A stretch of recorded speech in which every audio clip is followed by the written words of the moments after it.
Hi guys, today is Sunday and I am going to make a very simple but abundantly fresh meal tonight. We're going to start off with shishito peppers. I'm not going to do them in this video though. That's going to be a different video. What I'm going to make in this video is bruschetta, or bruschetta as we pronounce it. This is going to be very easy. It's very fresh. I have it on my food blog and I just never did the video for it. My food blog is www.caveusser.wordpress.com. So jump over there. It'll have the exact ingredients. On this recipe that I'm doing tonight, if I wanted to, I could add anchovies, I could add capers, I could add all different types of things. I could even add some onion, but we're gonna go with the basics for it. Let me show you how I started off. I took a loaf of just French bread, and this is the more dense bread. It's not, you can use the Italian or French. It's more dense than, say, the baguette loaf that you get at Panera. I'm going to take this bread and I'm going to spray it with my OXO sprayer. Somebody asked me about my sprayer. It's an OXO EVO sprayer, and they're wonderful. I bought one for both of the girls. Mark bought one for both of the girls. We have used these. They're great for spraying fish. I'm going to do salmon tonight too. So we will spray the salmon with this little sprayer. I can put garlic on it, or I can rub garlic on it if I wanted to later, but I'm not going to do that. This is going to go into the oven for 7 minutes. So I'm going to do that right now and set a quick timer. So hang on with me. I know that you were there. Set a timer for 7 minutes, and then we'll check it at 7 minutes. Usually it takes between 7 and 8 minutes. For this, you're going to need some nice fresh tomatoes. They had these beautiful, as you can see, the vine-ripened tomatoes, and we're going to go ahead and cut them up. I've already started, so I didn't want to waste your time. And when we do tomatoes, this is how we cut, and I use a very, very sharp knife. In fact, I sharpened this. This is a shun. I sharpened it before I started cutting the tomatoes. So we slice like that. We keep our fingers turned under because we don't want to cut off. This is very sharp. We do not want to cut off the end of our fingers. Not fun. So in chef school, they tell you not to cut all the way through. Today we're going to cut all the way through just so we're a little more efficient. So they usually make you do like that. We're going to get a medium dice on this. So we're going to come through and we're going to slice. And if you have a knife that's not sharp, it is not going to cut through the skin of the tomato, and you're going to see that really quickly. Okay, and one more little slice. I like to have these kind of even, so just be very careful as you're doing this. Like I said, if in culinary school, they're going to tell you to go to about right here, but we're going to cheat and go all the way through. So here we go. We're slicing them. Beautiful. These, as I said, were vine ripened.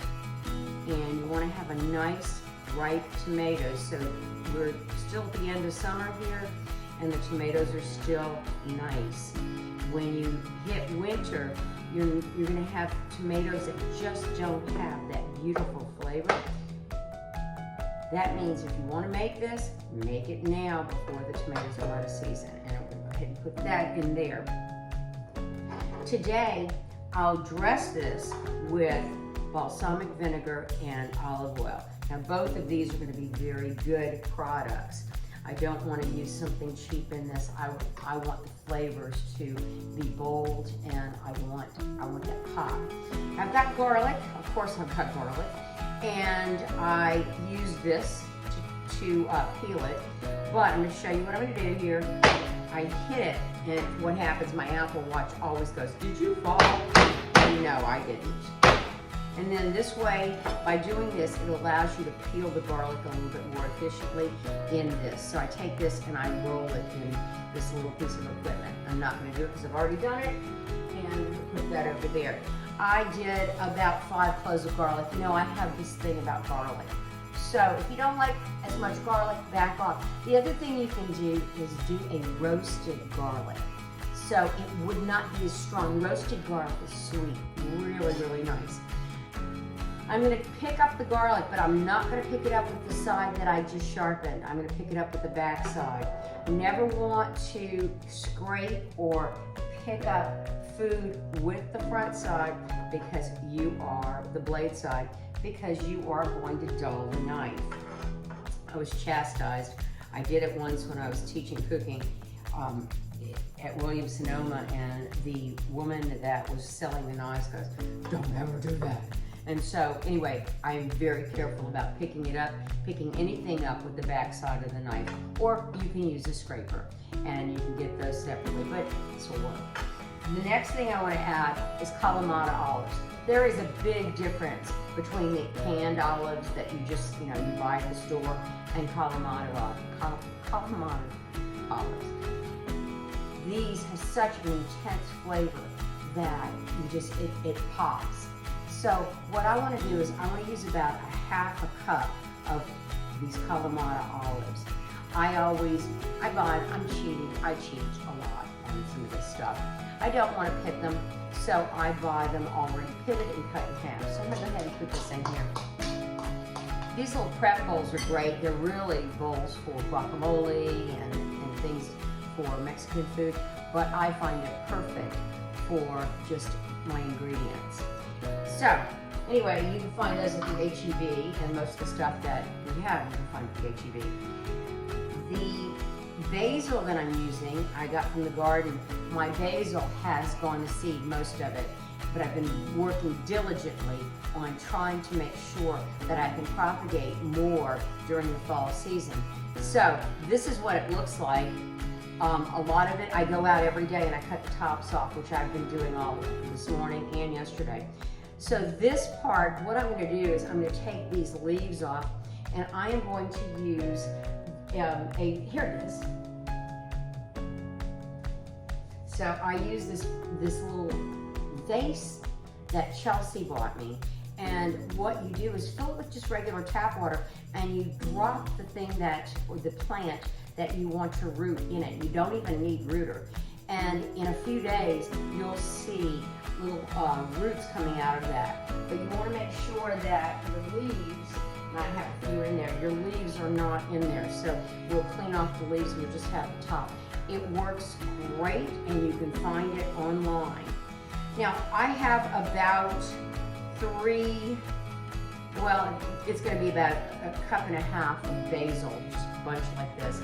But I'm not going to do a perfect chiffonade. I'm just going to put all this together. It's washed and rinsed, and you're going to go ahead and be very careful when you cut it. So when you chiffonade, you come in, you wrap it, you carefully do it, and you get these nice slices, basically these strips of basil. What I'm going to do here, though, is get it a little bit smaller. I don't want it too chopped or too fine, but I do want to have, texture. And I've always talked to you about texture. I love texture in my food. Nothing's worse than not having something for the bite. So we've got that, a little bit more here. I'm going to chill this. So I don't want to chop up too much and get it all messed up and ugly looking. So we're going to go ahead and put that in there. Then I am going to add fresh crushed black pepper, which I've got right here. And hold on for a second, I think that's my bread. Let me go check it. I think we're going to go for a little bit longer, so we're going to set the timer for another 2 minutes. You want to have it nice and crunchy, but not too hard, because we want to be able to bite into it and enjoy this. I am going to use Falk salt or Malden sea salt. I like the flakiness. I'm not going to add it right now, though. I'm going to add it a little bit later. I'm going to use Biarcone 15-year-old balsamic vinegar, and it is not the thick balsamic vinegar like I really like to use. on some of my salads, like my ensalada caprese. So this is going to be a little bit thinner, and of course I broke the top. So hang on, let me turn the video off and get another bottle. There we go, we're back. Just had to get the top off of it. I'm going to go ahead and pour this in here, and then I've got a beautiful extra virgin olive oil, and we're going to go ahead and put that in there. Depends on how juicy you like it when it's on your bread.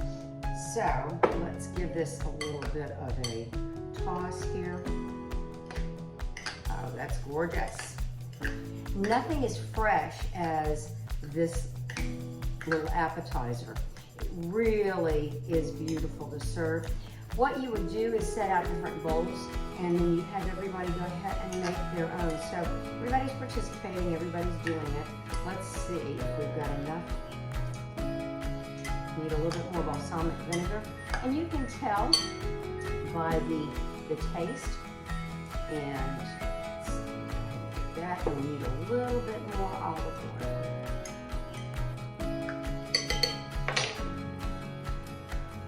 And I think our bread is ready, so that means I need to go get it. And let me show you what it looks like. Remember, it's going to need the sea salt before you serve it. That's it. Anyway, give it a try, and I hope you enjoy.